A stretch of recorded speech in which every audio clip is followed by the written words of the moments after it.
In the autumn of 1868, along the fog-shrouded banks of the Connecticut River, there stood an estate that seemed to rise from the morning mist like a monument to American ambition. Hartford Estate sprawled across 40 acres of manicured lawns and ancient oak trees, its Georgian facade watching over the town of Millbrook like a benevolent tyrant. The mansion's tall windows reflected the changing seasons, but they never revealed what transpired behind their heavy velvet curtains. This is the chronicle of William Hartford and Eleanor Whitmore, two souls bound by love and destroyed by blood. A tale of forbidden unions, of genetic curses wrapped in lace and lies, and of how the sins of one generation can poison the next like arsenic in well water. Before we jump back in, tell us where you're tuning in from, and if this story touches you, make sure you're subscribed because tomorrow, I've saved something extra special for you. The Hartford name meant something in Riverside County. It meant employment for half the town, charity for the deserving poor, and influence that reached all the way to Hartford City itself. George Hartford had transformed his father's modest cotton trading business into an empire of textile mills that stretched along the river like an industrial rosary. The great wheels turned day and night, their rhythmic thunder a constant reminder of who controlled the lifeblood of Millbrook. Money flowed through the Hartford fingers as surely as the river flowed past their property, and with that money came the kind of power that allowed certain indiscretions to be buried deep beneath respectability's foundation.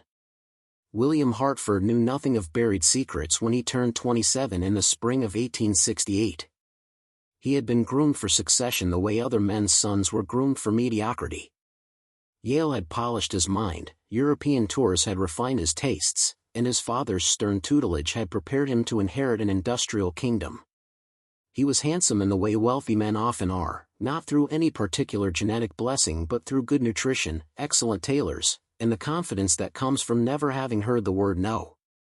His hands were smooth, his posture impeccable, and his future seemed as predetermined as the river's path to the sea. Constance Hartford had orchestrated her son's life with the precision of a military campaign. There were appropriate young women in Hartford City, daughters of railroad magnates and banking families, girls who understood that marriage was a merger of interests rather than hearts. She had compiled a mental ledger of suitable candidates, each one evaluated for bloodline, dowry, and social connections. William's wedding was scheduled in her mind even if no bride had yet been selected. It was simply a matter of time and strategic introduction. But fate, as it so often does, had other plans. The Millbrook market occupied the town square every Thursday, a weekly ritual where commerce and gossip intertwine like lovers.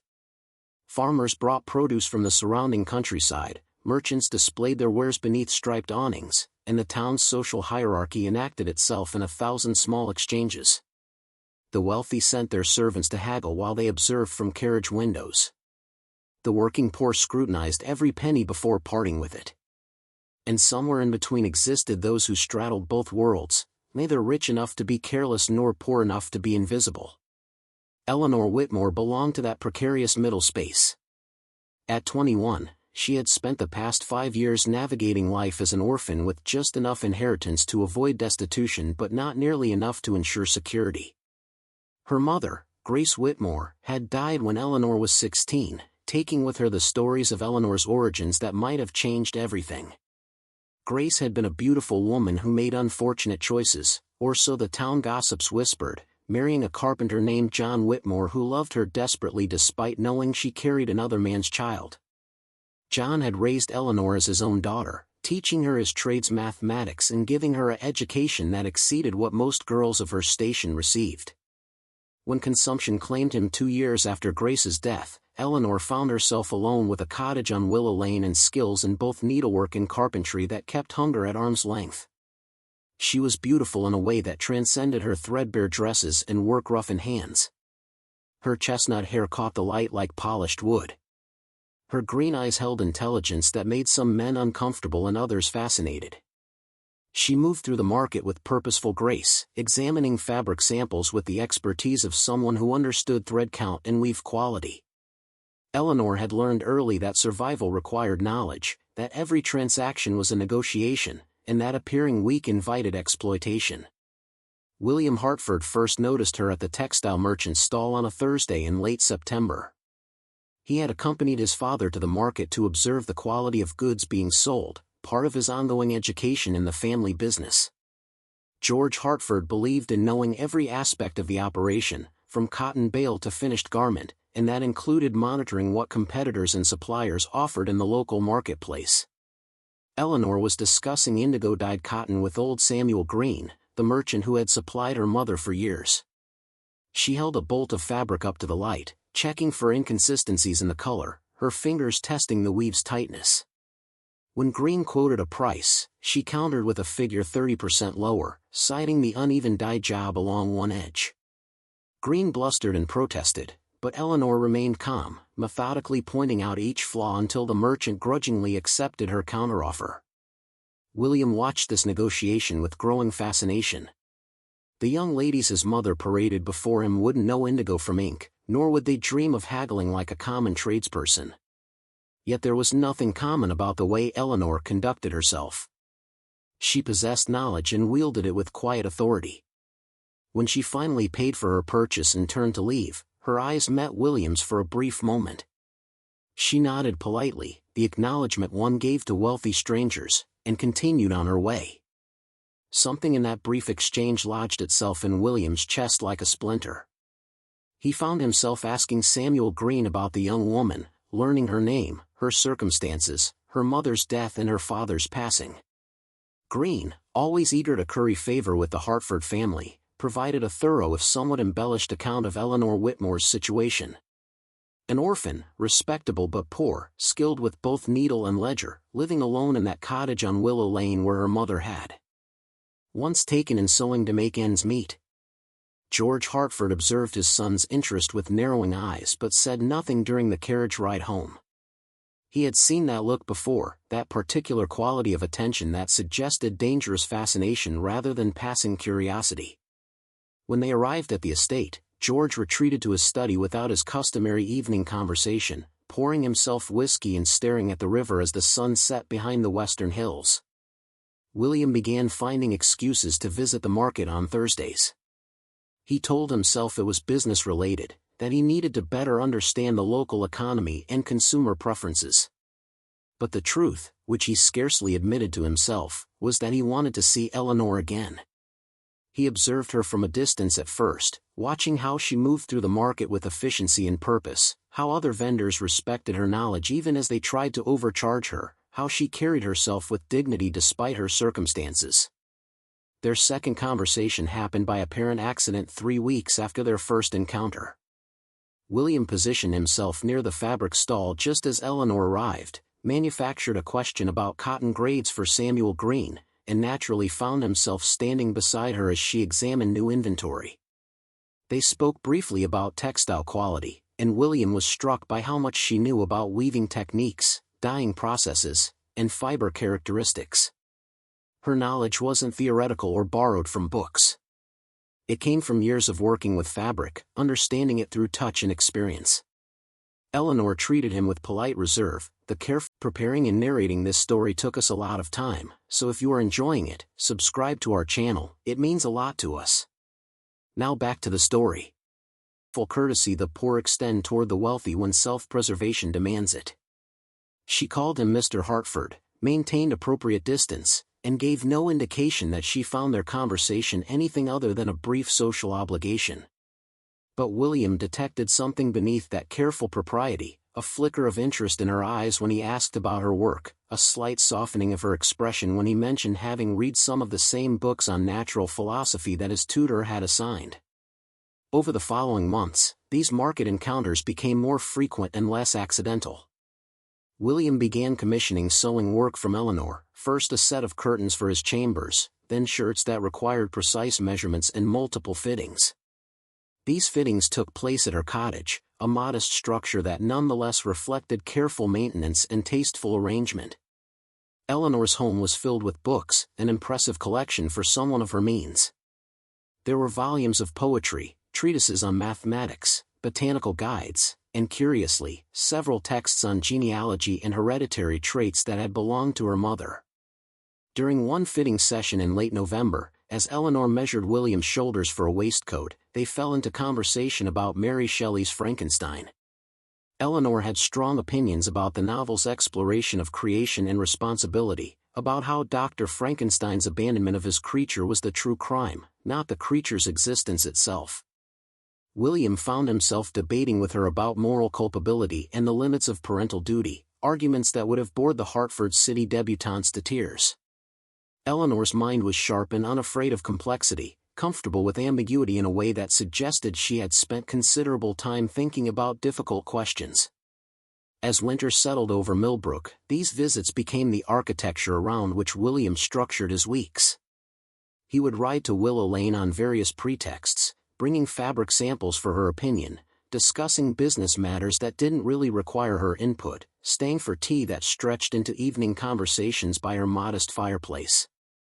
Eleanor's initial reserve gradually dissolved, revealing a woman who was not only intelligent but also unexpectedly humorous, capable of wit that cut without cruelty. She spoke about dreams of perhaps opening a small shop someday, of teaching other young women the skills her mother had taught her, of creating something that might outlast her own life. William discovered that Eleanor possessed no false modesty about her abilities. She knew she was skilled at her work and didn't pretend otherwise. But neither did she display the kind of aggressive ambition that might threaten masculine pride.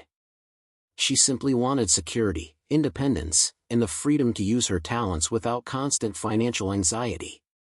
These were modest dreams for someone with her capabilities, and William found himself wanting to give her more, wanting to see what she might accomplish if poverty's constraints were lifted.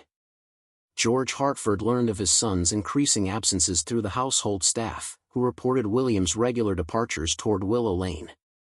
The patriarch made discreet inquiries, confirming what he had feared since that day at the market. His son was developing an attachment to Eleanor Whitmore, the orphan seamstress, the girl whose mother had once been the subject of scandal, the young woman whose very existence represented a secret George had spent 2 decades trying to forget. In December, George Hartford summoned his son to the estate library, that wood-paneled sanctuary where family business had been conducted for 2 generations. The fire roared against the winter cold, but the room felt glacial when William entered. His father stood by the window overlooking the frozen river, his back rigid with tension, a glass of whiskey already half empty despite the early hour. What followed was a conversation that William would replay in his mind for the rest of his life, examining each word like a jeweler studying a flawed diamond, looking for the crack that might have allowed a different outcome.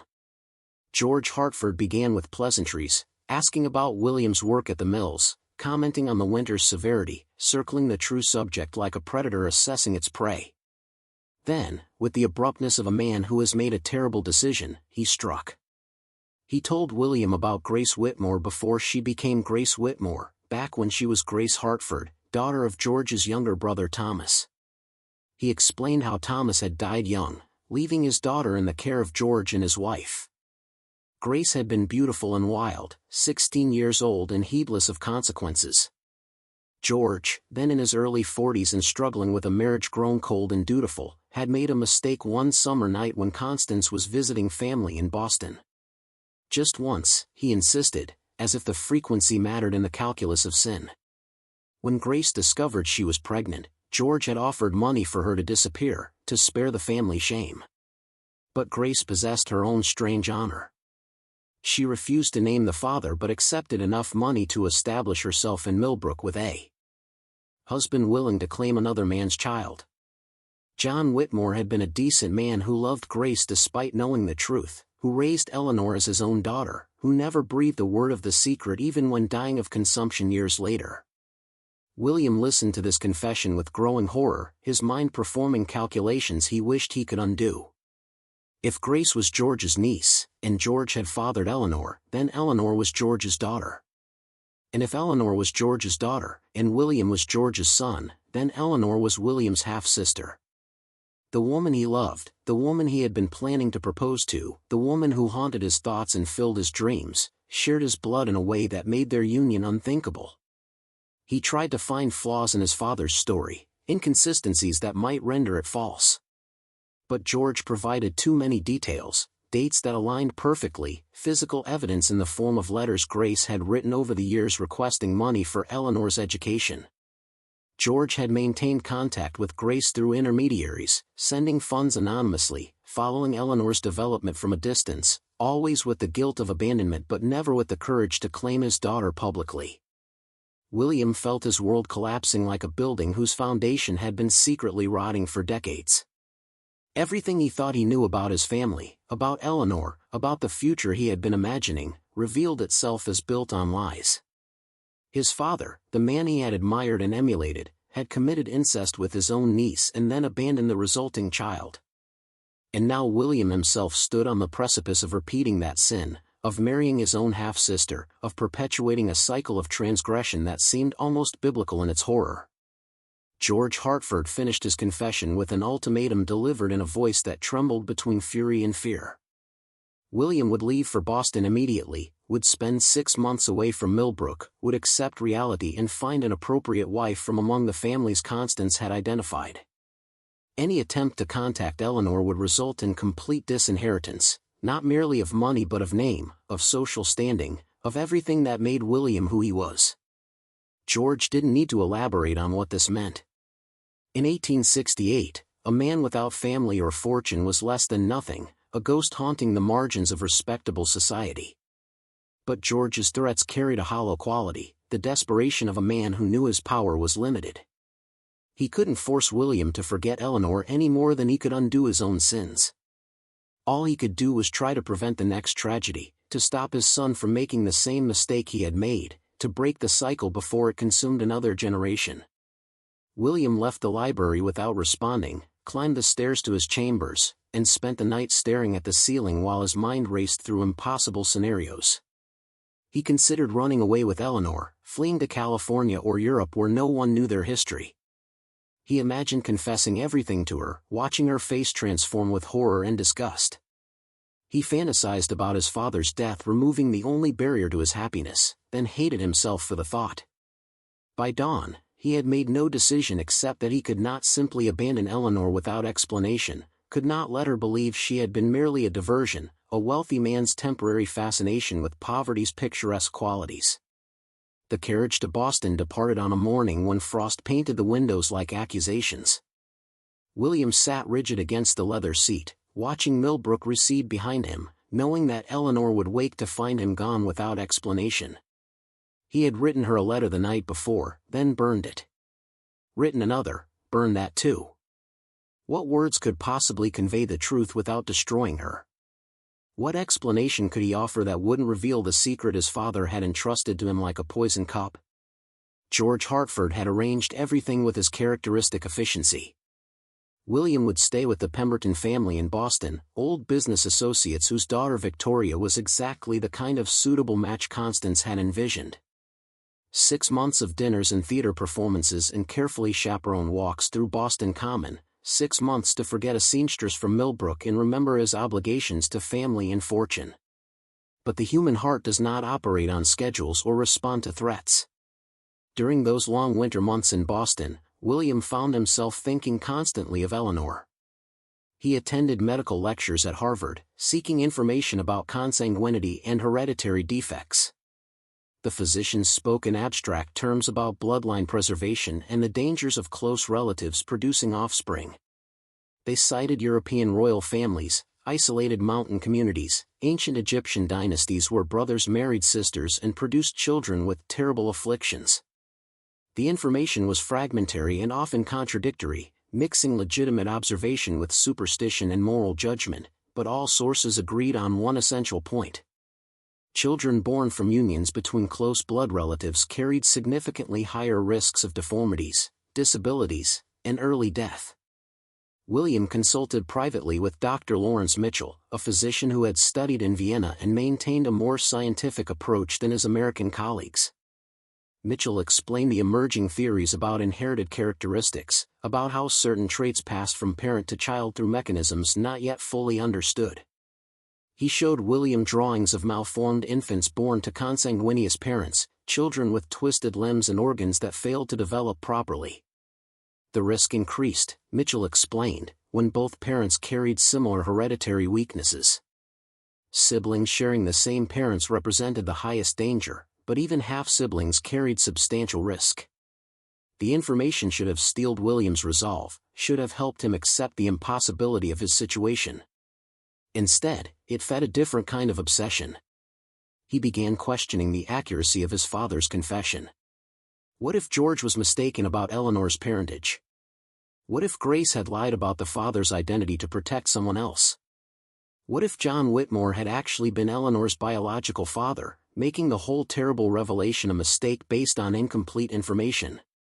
These rationalizations occupied William's thoughts during the interminable dinners with the Pemberton family. Victoria Pemberton was everything his mother could want in a daughter-in-law.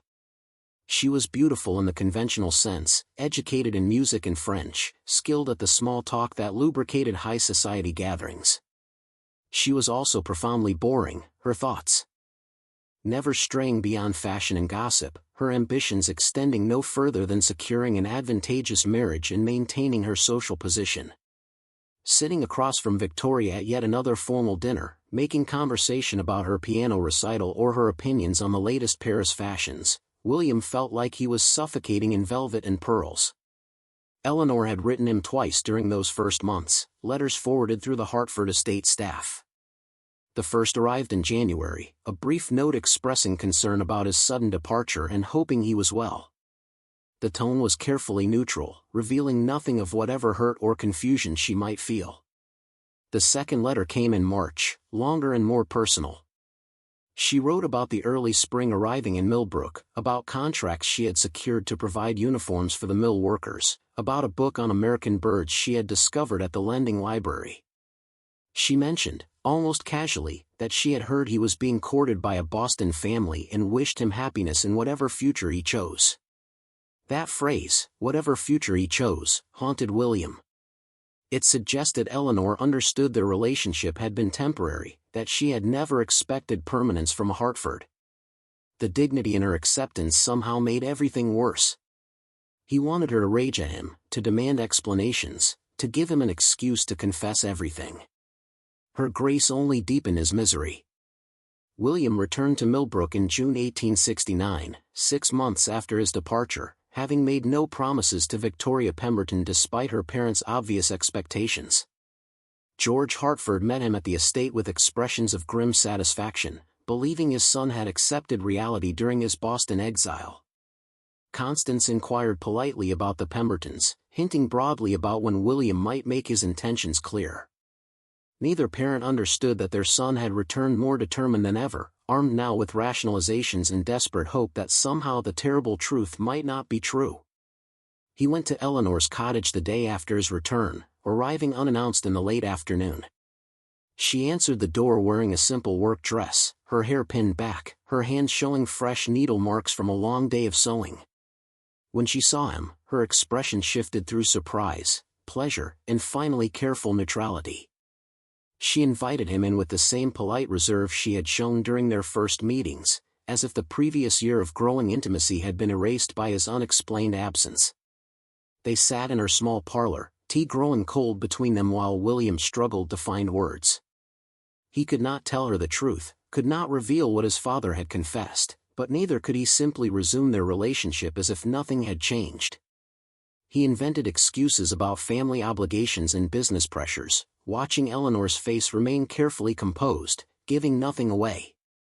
When he finally left that evening, nothing had been resolved, no understanding reached, only a painful awareness that something precious had been damaged perhaps beyond repair.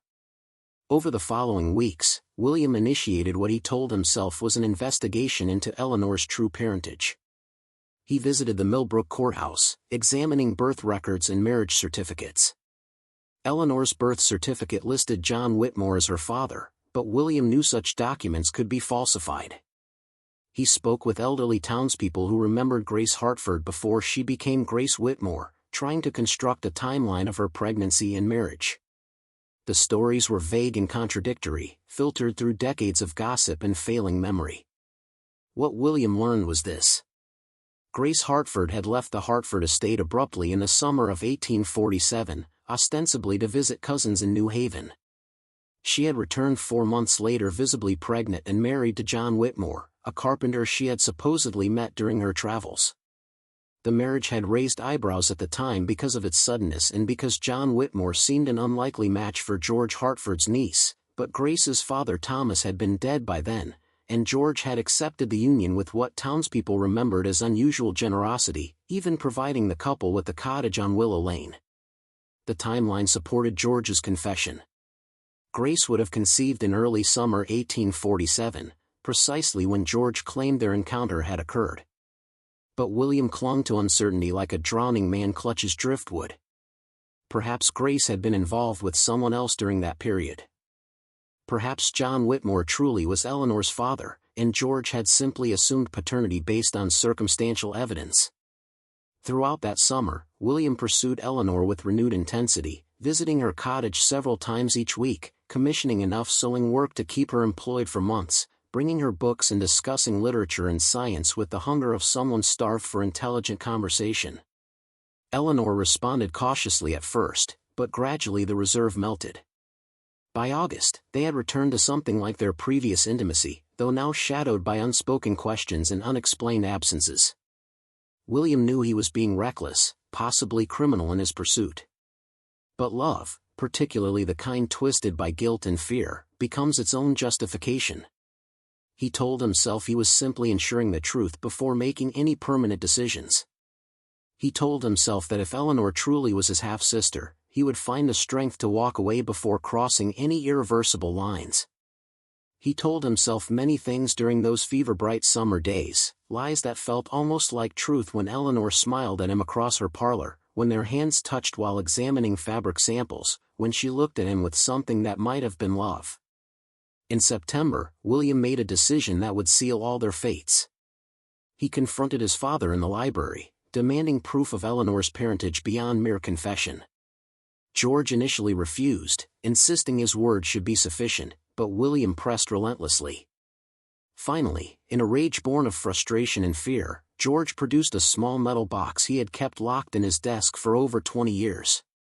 Inside were letters from Grace, written over the years, requesting money for Eleanor's upbringing and education. The letters were careful never to explicitly name George as Eleanor's father, but their tone and content made the relationship clear. There were also 2 locks of hair, one labeled Grace, age 16, and another labeled Eleanor, age 1. George had kept them like relics or evidence, physical proof of his sin and his abandoned daughter. William examined the letters carefully, looking for any ambiguity that might support his desperate hope. But Grace's handwriting was clear and the requests specific. She referenced things only the child's true. Father would know, details about Eleanor's development that Grace had shared with her secret benefactor. The final letter, written just months before Grace's death, was most damning. It asked George to continue supporting Eleanor after Grace was gone, to ensure the girl never knew the truth about her parentage, to let her believe John Whitmore had been her real father in every sense that mattered. George watched his son read these letters with an expression combining pity and anger. He had revealed this terrible secret to protect William from catastrophic mistake, and now his son seemed determined to question every aspect of the revelation, to find loopholes in truth that admitted no ambiguity. When William suggested that DNA tests or blood analysis might prove parentage conclusively, George laughed bitterly. Such tests did not exist, he said, and even if they did, what would be the point? The risk of consanguinity existed regardless of absolute certainty, and proceeding with the relationship would be gambling with the lives of potential children. But William had spent months in Boston libraries and medical lectures, accumulating knowledge that now served his rationalization. He argued that the risks, while real, were not absolute. Many children of consanguineous unions were born healthy. The deformities his father feared were possibilities, not certainties. And besides, William continued with increasingly desperate logic, they could simply choose not to have children. They could marry and live as companions, denying themselves the full expression of marriage to avoid the genetic dangers. George Hartford listened to these arguments with growing horror, recognizing in his son's words the same twisted reasoning he himself had employed 2 decades earlier when seducing his brother's daughter. The Hartford men, it seemed, possessed a talent for justifying the unjustifiable, for transforming desire into elaborate philosophical frameworks that excused moral transgression. He had hoped his confession would save William from repeating his mistakes, but instead it had merely provided his son with a different set of rationalizations. Their argument escalated through the evening, voices rising until servants retreated to distant corners of the estate. George threatened and pleaded by turns, warning William about the social destruction that would follow if the truth ever emerged, about the legal consequences of knowingly pursuing an incestuous relationship, about the divine judgment that awaited those who violated such fundamental taboos. William countered with questions about hypocrisy, about whether George's own sins disqualified him from moral authority, about the difference between theoretical risk and certain happiness. Finally, near midnight, George Hartford played his final card. He revealed that there were other family secrets, other indiscretions that could be exposed if William pushed too far. His business practices included arrangements that would not survive legal scrutiny. His marriage to Constance had been preceded by another engagement that ended in circumstances George preferred remain obscure. The Hartford fortune, he implied, was built on foundations that would crumble if examined too closely, and William's stubbornness threatened to bring down everything their family had constructed over generations. The implied threat was clear. If William married Eleanor, George would not merely disinherit him. He would ensure that both their lives became impossible, that scandal would follow them wherever they fled, that society's doors would slam shut with finality. And Eleanor, innocent of all knowledge about her true parentage, would bear the brunt of that social destruction. William left the library that night with no resolution, only a deeper understanding of the impossible situation confronting him. He could not have Eleanor without destroying her. He could not walk away without destroying himself. He could not reveal the truth without destroying them both. The trap had closed completely, and every direction led only to different varieties of pain. For 3 weeks, William avoided Eleanor entirely, sending messages about business obligations and unavoidable commitments. He spent his days at the textile mills, throwing himself into work with manic intensity, trying to exhaust himself enough that sleep would come without dreams of green eyes and chestnut hair. He began drinking heavily, a habit he had previously scorned in other men, discovering that whiskey could blur the sharp edges of moral dilemma even if it could not solve them. Constance Hartford observed her son's deterioration with maternal concern that expressed itself through increased pressure about the Pemberton girl. Surely William had enjoyed Victoria's company during his Boston stay. Surely he recognized the advantages of uniting two prominent families. Surely he understood that he was approaching 30 and needed to establish his own household. Her suggestions became more frequent and less subtle, until William finally exploded during a family dinner, shouting that he would marry whom he pleased when he pleased, or perhaps never marry at all. The outburst shocked Constance into silence and brought a knowing look to George's face. Father and son locked eyes across the dinner table, an entire conversation passing wordlessly between them. George saw that William had made no decision except to continue refusing the inevitable. William saw that his father would wait, patient as stone, for reality to grind down his son's resistance. It was Eleanor who finally forced the crisis. In early October, she appeared at Hartford Estate unannounced, asking to speak with William. The butler, flustered by this breach of social protocol, tried to turn her away, but Eleanor insisted with quiet determination. She would wait as long as necessary, she said, standing in the entrance hall like judgment personified. William found her there an hour later, having been summoned from the mills by frantic servants. She looked exhausted, her dress showing signs of hasty preparation, her hair escaping its pins. But her eyes held steady determination that made his heart contract with love and fear in equal measure. They retreated to the garden, away from listening servants and interfering parents, following paths between autumn roses that had begun their descent into winter dormancy. Eleanor did not waste time on pleasantries. She asked directly what had changed between them, why William had pursued her so intensely only to withdraw without explanation, whether his feelings had been genuine or merely the idle fascination of a wealthy man amusing himself with a poor girl's heart. Her directness was both accusation and invitation, a demand for honesty that William could not meet without destroying everything. He tried to evade, offering vague explanations about family expectations and business pressures. Eleanor cut through each excuse with surgical precision, her intelligence now deployed against him like a weapon. She had spent months analyzing their interactions, she said, reviewing every conversation and gesture, trying to understand what she had done to warrant such treatment. She had concluded that either William had been deliberately cruel, or something external had intervened. She wanted to know which, wanted the truth even if it hurt, wanted clarity more than comfort.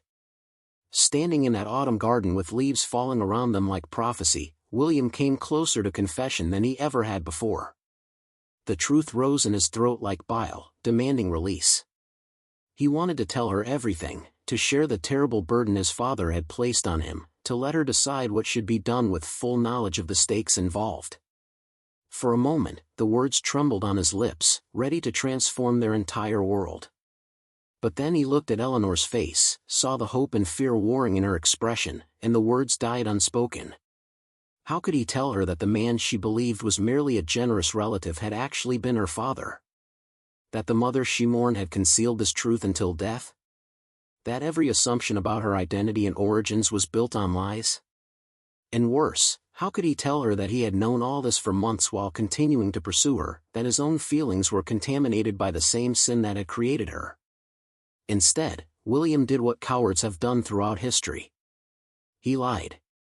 He told Eleanor that his parents had arranged a marriage with Victoria Pemberton, that contracts had been signed and announcements prepared, that he had fought against it but ultimately could not defy family obligation.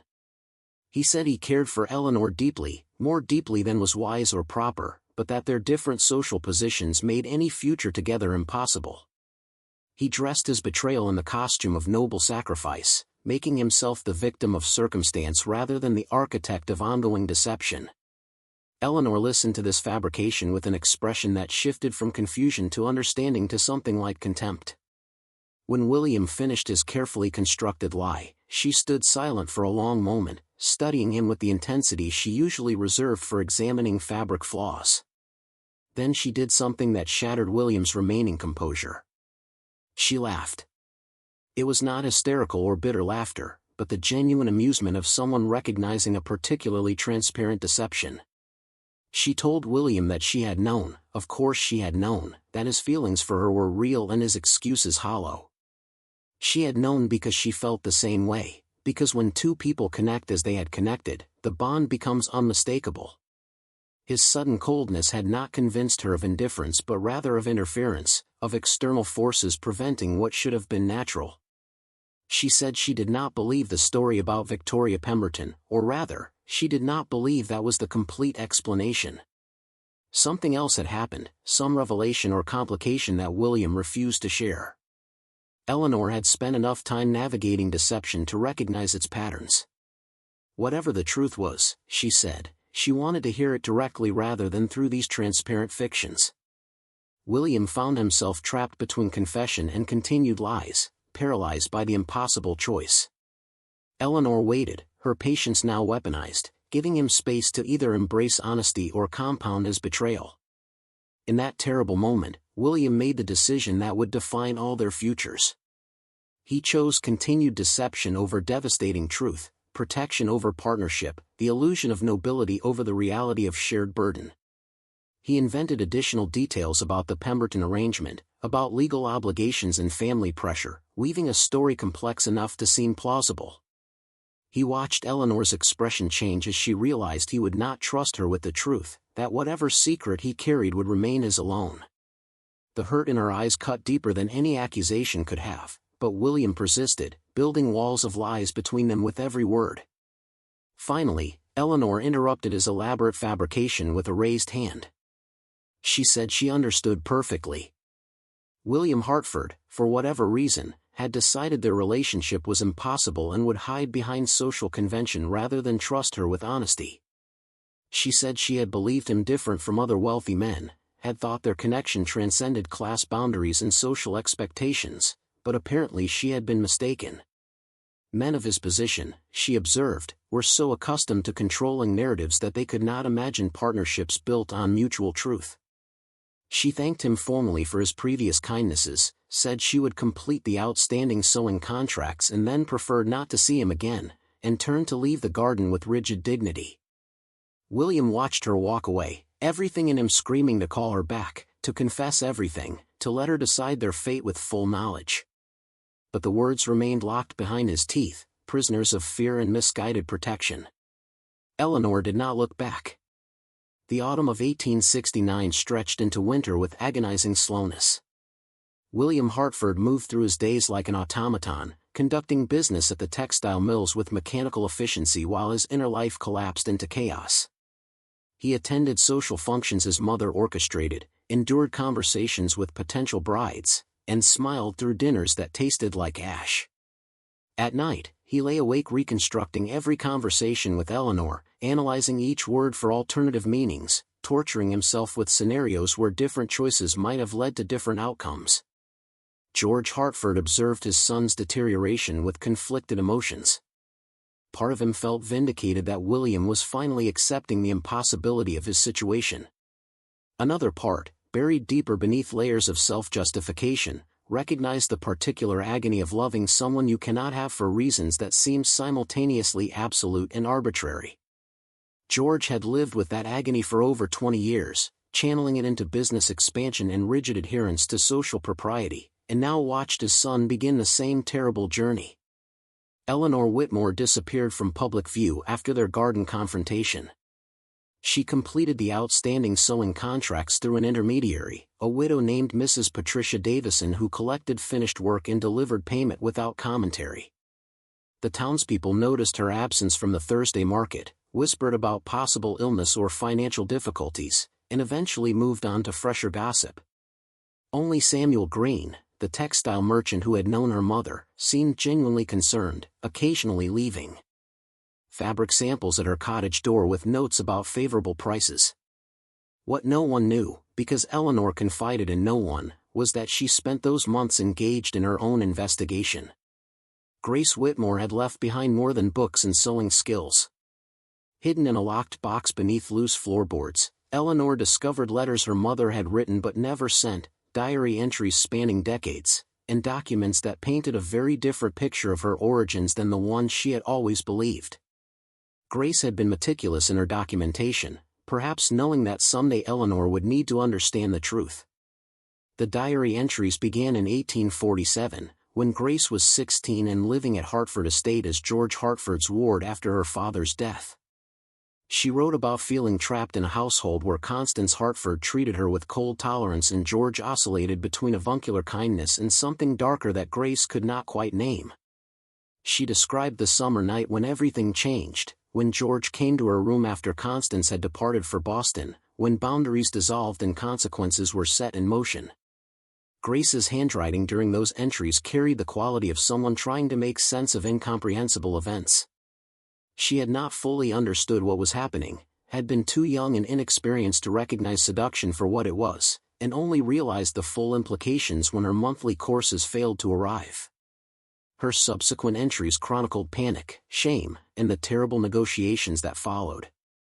George had offered money and arrangements but not acknowledgement. He would help her establish herself elsewhere with a husband willing to claim another man's child, but she must never reveal his involvement, must accept permanent exile from the family, must disappear with enough money to survive but not enough to threaten. John Whitmore entered the story as an answer to an impossible problem. He had been working as a carpenter on Hartford Estate renovations, had noticed Grace's distress, and had offered a solution born of either genuine affection or simple decency. He would marry her, claim the child as his own, and ask nothing except that she try to build some kind of life with him. Grace's diary suggested she had never loved John romantically but had grown to respect and care for him deeply, grateful for the shelter he provided even as she mourned the family and future she had lost. The revelation that George Hartford was her father struck Eleanor with the force of physical blow. She sat on her cottage floor surrounded by her mother's documentation, understanding suddenly why Grace had collected those books on heredity and genealogy, why she had seemed so insistent that Eleanor never pursue romance with wealthy men, why certain conversations had carried warning notes Eleanor had failed to recognize. Grace had been trying to protect her daughter from repeating her own mistakes, trying to ensure Eleanor understood the dangers of crossing class boundaries into spaces where young women became casualties of powerful men's desires. But the implications went deeper and darker still. If George Hartford was Eleanor's father, and George was William's father, then Eleanor and William were half-siblings. The man she loved, the man who had pursued her with such intensity before withdrawing without explanation, was her brother. Every conversation, every touch, every moment of growing intimacy had been poisoned by blood relation neither of them had known about. Or had they? Eleanor's mind raced back through William's sudden departure to Boston, his strange behavior upon returning, his increasingly desperate attempts to maintain distance while simultaneously seeking her company. Had George told him? Had William known all along and pursued her anyway? The thought made her physically ill. She spent 3 days barely eating, moving between rage and despair, trying to reconstruct their relationship through this new lens of terrible knowledge. Some of William's behaviors now made horrible sense. His questions about her mother in childhood, his interest in her family history, his periodic withdrawals followed by renewed pursuit.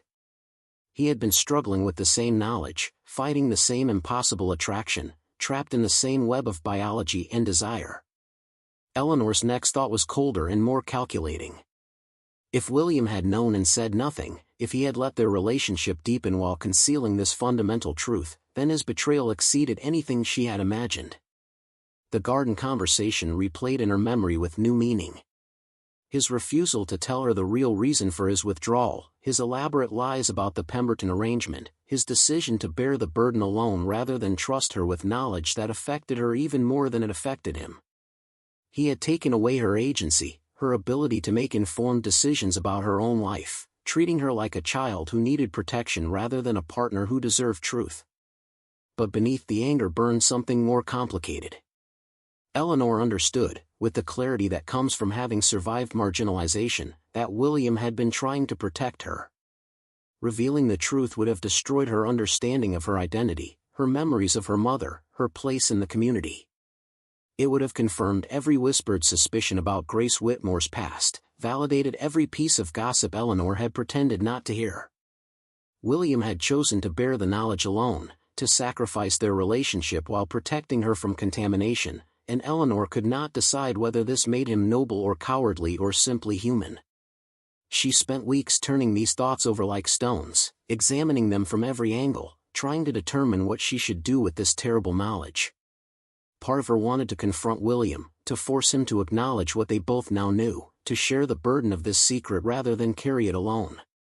Another part wanted to flee Millbrook entirely, to start fresh somewhere her history could not follow, to escape the Hartford family and all the damage they had done.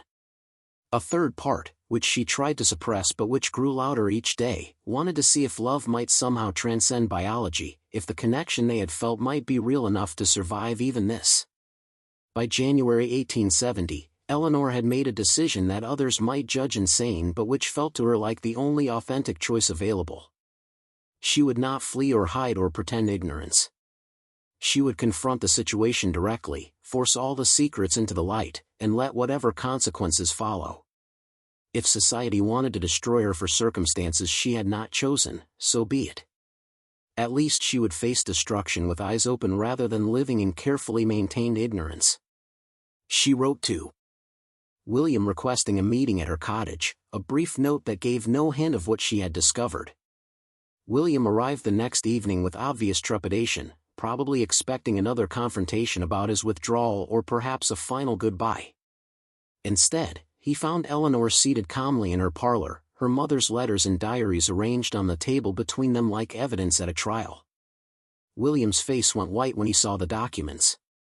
He understood immediately what Eleanor had discovered, what the meeting would address, what carefully maintained facades were about to crumble. For a long moment, neither spoke. Then Eleanor, with the directness that had first attracted William, asked a single question. When had he learned the truth? What followed was the conversation they should have had months earlier, both of them finally speaking without pretense or protection. William explained his father's confession, his subsequent investigation, his desperate attempts to find some ambiguity that might render the truth less absolute. He described his months in Boston consulting physicians, his return to Millbrook determined to prove George wrong, his eventual acceptance that the genetic relationship was real and the risks substantial. He admitted that he had known for over a year while continuing to pursue Eleanor, that his desire had overridden his judgment, that he had been hoping for some miracle that would make their situation acceptable. Eleanor listened without interruption, her expression revealing nothing of her internal response. When William finished, she presented her own findings, reading selected passages from Grace's diary that confirmed every terrible detail. She explained how she had spent weeks processing this information, how she had considered every possible response, how she had ultimately decided that truth mattered more than comfort. Then she asked the question that would determine everything that followed. Did William still love her despite knowing they were siblings? The question hung between them like something physical, demanding honesty that might destroy them both. William could have lied, could have claimed his feelings had changed, could have used the revelation as an escape from impossible desire. Instead, he told the truth. Yes, he loved her. Yes, he had tried to stop loving her. Yes, he understood the relationship was impossible and dangerous and morally indefensible. And yes, some terrible part of him still wanted to find a way forward despite everything. Eleanor nodded slowly, processing this confirmation. Then she revealed her own truth. She loved him too. She had spent weeks trying to convince herself otherwise, trying to feel the revulsion society insisted she should feel, trying to transform love into something else through sheer force of will. It had not worked. The heart, she observed, followed its own logic that often contradicted biology and morality and common sense. Knowing they shared blood had not changed how she felt, had only added guilt and confusion to emotions that remained stubbornly unchanged. They sat in that small cottage parlor, two people who loved each other impossibly, surrounded by documentation of family sins and genetic catastrophe, trying to navigate terrain for which no maps existed. Eleanor proposed something that shocked William despite everything that had come before. She suggested they marry anyway. They would leave Millbrook, establish themselves somewhere their history was unknown, and simply live as husband and wife. If they chose not to have children, the genetic risks became irrelevant. They could build a life together based on companionship and love, accepting the biological reality while refusing to let it destroy their chance at happiness. William listened to this proposal with mounting horror and temptation. Everything rational in him screamed that Eleanor's plan was madness, that they would be building their life on lies that would eventually destroy them, that the guilt alone would poison any happiness they might find. But another part of him, the part that had spent months aching for her presence, seized on the possibility like a drowning man grabbing driftwood. Perhaps they could make it work. Perhaps love really could transcend biology. Perhaps they deserved some measure of happiness after all the suffering their families had caused. They talked through the night and into the dawn, examining the proposal from every angle, identifying obstacles and proposing solutions, building an elaborate fantasy of how they might escape their circumstances. They would go west to San Francisco where no one knew the Hartford name. William would use his business knowledge to establish himself in a new industry. Eleanor would finally open the shop she had always dreamed of. They would be simply William and Eleanor, no family history, no genetic curses, no judgment from a society that knew nothing of their origins. By morning, exhausted and emotionally raw, they had reached a tentative agreement. They would proceed with the plan but take time to prepare properly. William would gradually liquidate his inheritance over the next 6 months, converting everything to cash that could be transported west. Eleanor would sell the cottage and her mother's possessions, severing ties with Millbrook as completely as possible. They would leave separately to avoid suspicion, reunite in Chicago, and continue to California as a married couple. It was a plan born of desperation and love in equal measure, doomed from the start by forces they could not control and consequences they did not fully understand. But in that moment, exhausted and hopeful and terrified, they believed they could make it work. They believed love could overcome biology, that geography could erase history, that wanting something badly enough could make it real. William left Eleanor's cottage as the sun rose over Millbrook, returning to Hartford Estate with a lighter heart than he had carried in months. He had a plan, a purpose, a future that included the woman he loved. The obstacles were substantial but not insurmountable. They simply needed time and careful preparation. What neither of them realized, what they could not have predicted, was that time was not on their side. Biology does not wait for careful preparation, and consequences follow their own schedule regardless of human planning. Eleanor was already pregnant with their first child, conceived during a moment of weakness 2 months earlier when William had visited her cottage and their resolution had crumbled into need. Neither of them knew yet, but the genetic gamble they thought they could avoid had already begun, and the stakes were higher than either had imagined. Up next, you've got 2 more standout stories right on your screen. If this one hit the mark, you won't want to pass these up. Just click and check them out.